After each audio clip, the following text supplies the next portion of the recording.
Bonjour Ilana, bonjour à toutes et à tous. Il est important de reconnaître, de remercier Hachem sur tout le bien et le moins bien qu'il nous donne, parce que tout est bien finalement. Et on remarque que Moshe Rabbeinu, Moïse, avait donné à ses enfants des noms qui lui rappelaient à chaque instant son histoire. Le premier s'appelait Gershom, qui Geraïti Beres Noria. Le premier l'appelait Gershom car j'étais étranger dans une terre étrangère. Et Shem Echad est le nom de l'autre, Eli Aizer, mon Dieu et mon aide, qui Elohé Avi Be'ezrem Yatil Nuchev Paro, car le Dieu de mon père est venu en aide, il m'a sauvé du glaive de Paro. Moshe a éternisé un peu ces miracles, ce sauvetage, en remerciant Hachem à travers les noms de ses enfants. Quand on donne les créateurs de noms, qui étaient les patriarches, les matriarches, et les personnages de la Bible, sont des pionniers sur les noms, les nominations. On se rappelle de Léa, qui a dit « Apa Modet Hachem », maintenant je vais remercier Dieu. On le dit, jusqu'à ce moment-là, personne n'avait remercié Dieu, mais bien sûr qu'ils avaient remercié. Mais elle va remercier Dieu en donnant à son enfant cette dimension de remerciement, de reconnaissance. On retrouve cette notion de reconnaissance et de remerciement aussi avec Yitro, quand il dit « Baruch Hachem », que Dieu soit béni. Et le traité Sanhedrin, page 92b, à la dent dure contre les enfants d'Israël, dit les enfants d'Israël n'ont pas remercié Dieu jusqu'à un moment où Yitro est venu. Comment ils n'ont pas remercié? Mais il y a eu le passage à la mer Rouge, ils ont chanté le cantique de la mer Rouge à Cher Moshe. Le Ketav Sofer va nous dire que, suivant ce qui est marqué dans le traité Brachot, page 54, on doit bénir Dieu, que ce soit sur le mal, comme on le bénit sur le bien. Et Yitro, en fait, on dit Vaïchad Yitro, Yitro a eu la chair de poule quand il a entendu ce qui est arrivé aux Égyptiens, qu'il connaissait bien.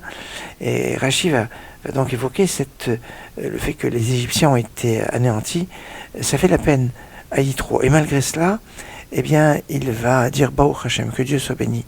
Bénir Dieu, même quand on est dans une situation où on ne comprend pas, on peut souffrir. Et c'est ça, les enfants d'Israël, en sortie d'Égypte, n'avaient pas remercié Dieu sur le ra'a, le mauvais, mais que sur le bon. C'est ça ce qu'il y a dans le cantique de la mer Rouge.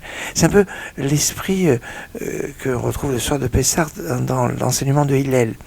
On doit manger un matzah, on doit manger le maror, et on dit que Hillel faisait le korer, c'est-à-dire qu'il mettait les deux ensemble et il mangeait la matzah et le korer ensemble pour montrer que on doit remercier Hachem sur les deux aspects, et sur l'amertume du maror et sur la libération de la matzah, et qu'on va consommer les deux ensemble.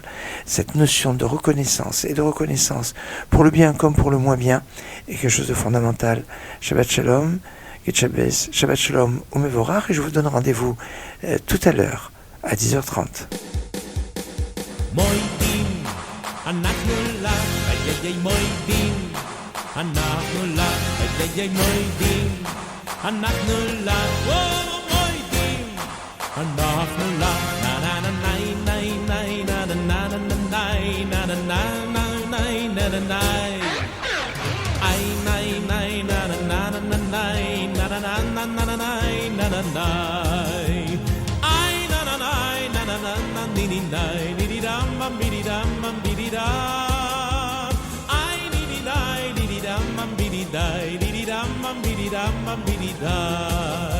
ותחזינה בעינינו אוי בשובה לציון ברחמים ותחזינה בעינינו אוי בשובה לציון ברחמים המועדים אנחנו לך איי מועדים אנחנו לך מועדים אנחנו לך איי מועדים אנחנו לך na na na na na na